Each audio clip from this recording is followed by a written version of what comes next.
What's the meaning of crossing?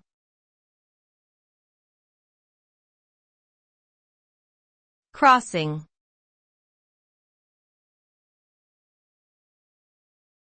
Crossing.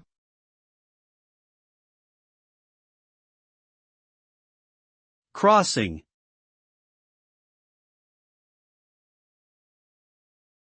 Crossing.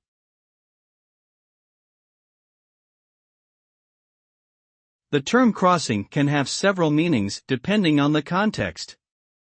It can refer to the point where two paths or roads intersect, or where two lines cross each other. In biology, crossing can refer to the process of breeding two different organisms to produce offspring with desirable traits. In a more general sense, crossing can signify a point where two separate things come together or overlap. Ultimately, the result of crossing is typically the formation of a new intersection, combination, or hybrid entity.